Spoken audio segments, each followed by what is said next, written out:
Sunday and it's gala day. Yan. So sobrang aga pa. Sobrang aga pa. Andito na kami ni Kid.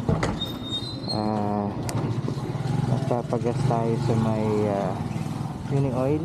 Yan. And after nito diretso na tayo. Punta na tayo sa mag uli tayo. Mag KK Biang uli tayo. Ayan.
Pili ka pa.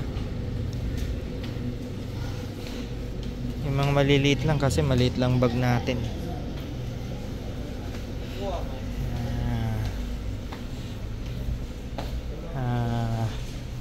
Kuha ka ng drinks. Bibili ba tayo? Wag na, doon na. Mabigat, no? Biscuit.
Black, ito to.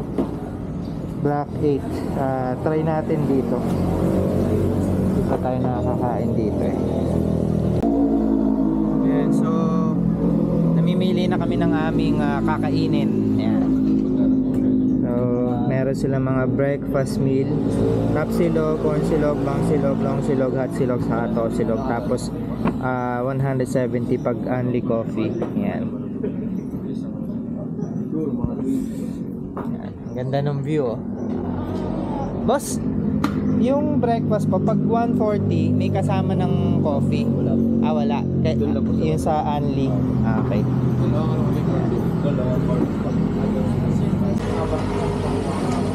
Alright, so sinerve na yung ating breakfast. So ang in-order ko yung sa akin is tapsilog.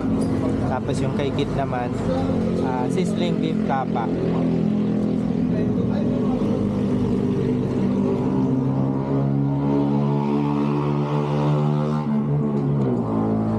Pero by the looks of it, parang parehas lang sila. Iniba lang yung pinggan.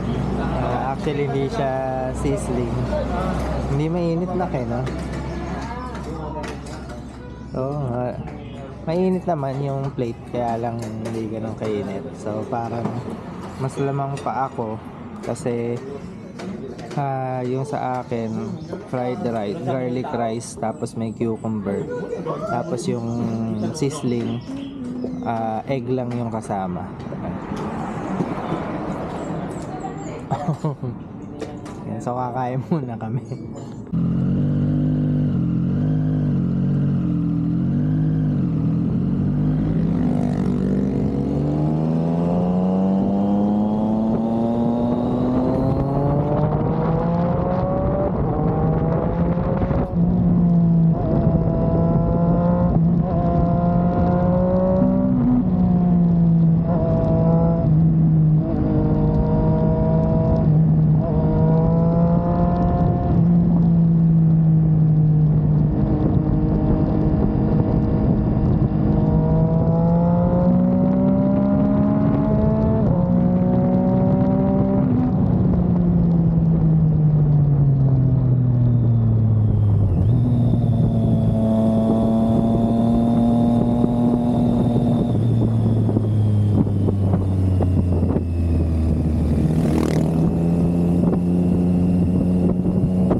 touchdown tayo dito, may nahanap tayo na ano, na resort. Hindi mo na kailangan ng ano, kasi yung iba kasi kailangan may cottage ka. Ayan. So ito, hindi naman natin kailangan ng cottage, kahit din lang tayo sa tabing dagat. Saglit lang naman din kami maglalangoy. So ano, dito okay din. Anong pangalan nito, boss? Maragundo Sanctuary po. Yan. So kung yun, sa mga Kamukha po entrance. yan, sa kamukha namin na yung maglalangoy lang naman kayo, hindi nyo kailangan mag-cottage yan. Hanapin nyo lang dito, Maragondon Sanctuary yan. 20 pesos lang entrance, tapos meron na rin silang paliguan after nyo maligo sa dagat. 20 pesos lang din. So napakasulit. Yan, kung budget meal yung hanap nyo, ayan, dito hanapin nyo lang dito sa Maragondon Sanctuary. Yan, campsite. Yan, ano dito, pang budget meal lang talaga. Ito po, kuya, oh. Sir, sa motor po, 10 lang. 10, sige. 50 lang po. Okay. Ayan, so 20 yung entrance natin bawat isa, so 40, tapos parking na 10 sa motor. So total lang niya is 50 pesos. Yan, makakapaglangoy na tayo. Ano, right. So bababa na tayo. Ito yung babaan papunta doon sa beach.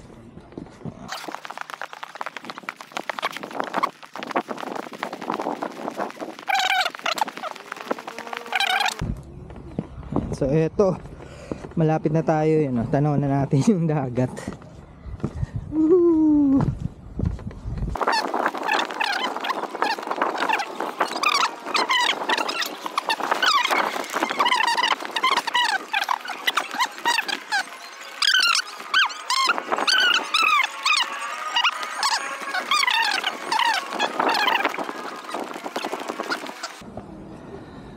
Nice. Doon tayo na ko. Kaya ko yan.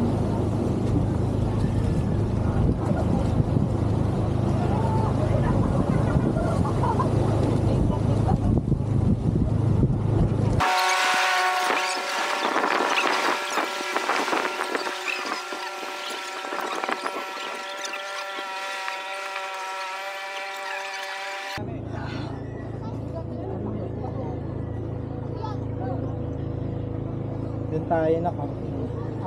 Doon. Sa taas. Doon. Ayaw to, mababaw dito.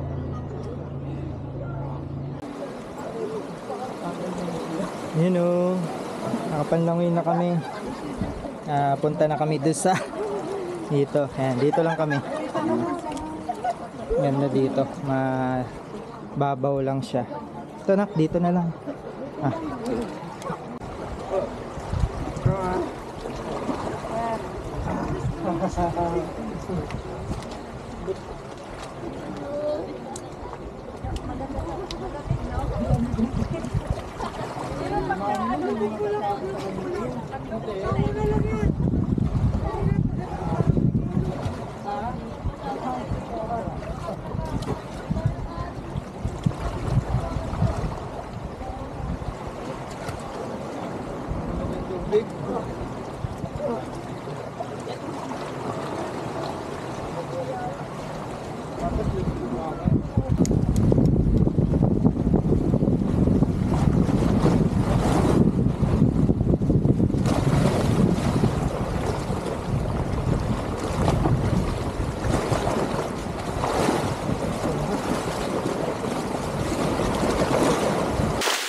Ano?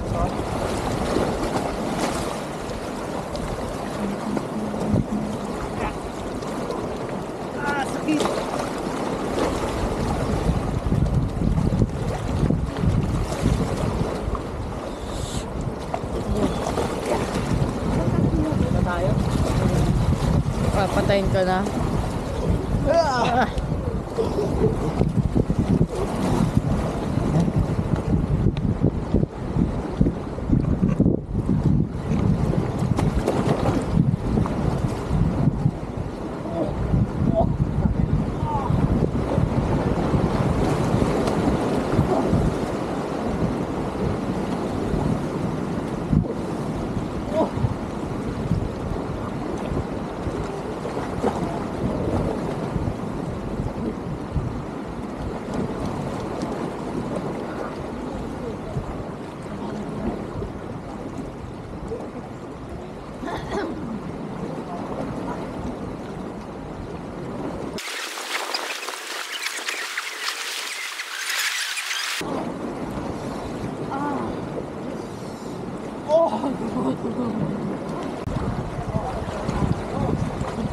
Ayan, so dahil sobrang mabato nung nitong beach na to, tapos may mga puro shell na tumutubo sa mga bato-bato, tapos nadulas ako, napasandal ako dun sa, napahawak ako dun sa bato na puro shell. Ayan, oh my shit. Ayan, so mahihirapan ako mag-gloves nito mamaya. Ha? Kung makakaglaw sila.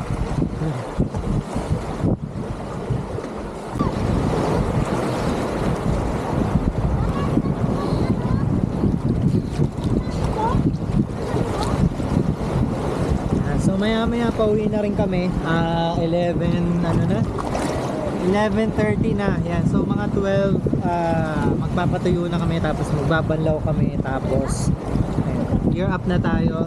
And magla-lunch pa kami. So, yan, maghahanap muna kami ng mga kakainan dyan sa may around Kabyang Tunnel. Tapos after, uuwi kami para maaga kami makauwi and makapagsimba pa kami mamaya. Alright, so yun lang.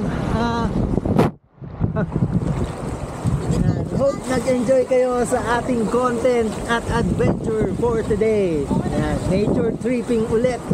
And ang sarap ngayon kasi dagat naman yan. So sobrang na-miss namin magdagat. Ang tagal na namin hindi nakapagdagat ni Kid. Kailan pa yung huling dagat natin?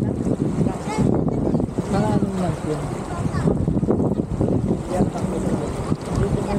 Matagal na kami hindi nakapagdagat. So ayan, sobrang enjoy namin ngayon kasi yung napunta namin na lugar, although hindi siya high class, hindi siya exclusive, sobrang budget friendly lang niya. Ang mahalaga yung magkasama kami, saka yung nag-enjoy kami. Yan. So hindi naman kami maarte ni Kid, hindi kami namimili ng mamahaling lugar, hindi kami mahilig sa mamahaling pagkain. Ang importante talaga sa amin yung ma-experience namin yung lahat ng mga hindi pa namin na-experience. Ayan, kamukha nito, first time natin dito sa may Ternate, Cavite, dito sa may babalang ng Kabyang Tunnel. So sobrang na-enjoy namin kahit sobrang budget friendly lang nito. Actually, ang nagastos lang namin dito sa paliligo dito ay 70 pesos lang, kasama na lahat, entrance, yung parking ng motor, at yung paliligo dito sa beach. Yan. So sobrang sulit para sa presyo niya. Nag-enjoy talaga kami ng sobra. Yan. Alright, so yun lang. Hindi na siguro natin i-re-record yung ride natin pa uwi since wala rin namang masyadong relevance. Yan, so tatapusin na natin dito yung video natin. And yun, so sobrang salamat po sa lahat ng mga sumusuporta kay Kid and Dad. Ayan, alam niyo po kung sino yung mga tinutukoy ko, yung mga solid supporters po natin. Yan, special shout out lalo na po kay Master Bart.